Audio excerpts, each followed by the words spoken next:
You know, getting into a top college can feel like trying to solve some impossible puzzle in the dark. Well, today, we're going to turn on the lights. We are breaking down the blueprint from admissions expert Justin Buffer.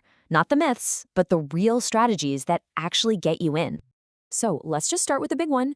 What is the real secret to getting that Ivy League acceptance letter? Because I guarantee you what most people think it is, well, that's not even half the story. It's time to separate fact from fiction. So the common myth, the one we've all heard, is that it's just a numbers game, right? Perfect grades, crazy high test scores, and a laundry list of activities. But Justin Buffer says that's a total trap.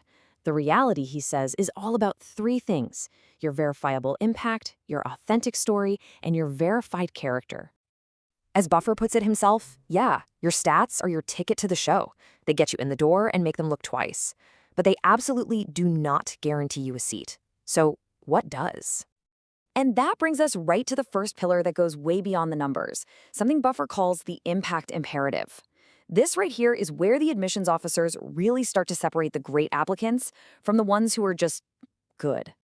Now, let's be super clear. Verifiable impact is not about how many volunteer hours you logged. It's about making a real, tangible difference. It's proof, something people can actually point to and say, yeah, things got better because this person was here. It's about improving things, not just showing up. So what does that actually look like in the real world? Well, check these out. These are from students who actually got in. They didn't just join the club, they grew its membership.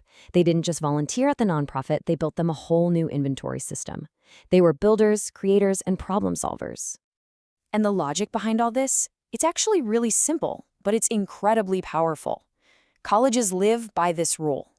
If you've already shown that you're the kind of person who makes things better in high school, they're going to bet you'll do the exact same thing on their campus. It's a pretty safe bet, don't you think? Okay, so once you've made that impact, it becomes the rock-solid foundation for pillar number 2, crafting your authentic story. This is all about weaving every single part of your application together so it tells one single, coherent story about who you really are. And look, your story isn't just what you write in your essay. No way! It's a whole process. First, you figure out what you're passionate about. Then, you make sure your activities line up with that. Step 3, you write an essay that explains the why behind it all. And then, and this is so critical, you make sure your recommenders know that story so they can back you up. It's all about alignment. Okay, this right here is probably the single biggest mistake students make. They treat the essay like some random English assignment. But its real power isn't about using big, fancy words. It's about connecting the dots for the admissions officer. It's your one chance to explain the why behind all the what's on your activity list. And get this, the stories that really stand out, they're not about bragging. They're about growth. Buffer tells this amazing story about a student who wrote about his journey overcoming a fear of public speaking, an essay about struggle and vulnerability. That essay helped get him into Yale and Cornell. It just proves that being real is way more impressive than just listing off your wins. So you've made an impact. You've told this incredible, authentic story. But how do the colleges know it's all legit? How do they know you're the real deal? Well, that brings us to the final, crucial pillar, character verification. And for this, they turn to the adults in your life. Okay, think about this for a second, because it's kind of wild. Nearly every single recommendation letter a college gets is positive. I mean, it makes sense, right? A teacher's not going to agree to write one if they don't have nice things to say. But if basically everyone's letter is good, how on earth does that help an admissions officer decide? And that is the whole point. Good is just the baseline. Good is average. Good gets your application lost in the pile. Top schools aren't looking for good. They are scanning those letters for one thing and one thing only, signs that you are truly exceptional.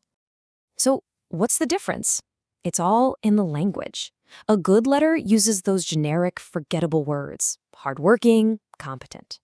An exceptional letter uses powerful, specific phrases like, one of the best I've taught in 25 years. It tells a story that shows you're intellectually curious or that you have real empathy. You see the difference? It's night and day. And this points to a really big trend that's happening right now in admissions. Especially in today's world, colleges are actively searching for proof of your civility and your maturity. Can you have a respectful conversation with someone you disagree with? Can you listen? They need to know, and they're looking to your teachers and counselors for the answer. All right, let's pull all of this together. When an admissions officer is sitting there with your entire life in that one little folder, after all the numbers and the essays and the letters, what is the one single underlying question that they are really trying to answer? This entire blueprint, everything we've talked about, it all boils down to these three questions. Pillar 1, the impact. Did you make your community better? Pillar 2, the story. Does it all add up to a coherent, authentic narrative? And Pillar 3, verification.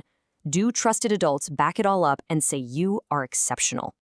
Because at the end of the day, they're not just admitting a GPA. They're not admitting a test score. They are building a community. They're making a 4-year bet on a person.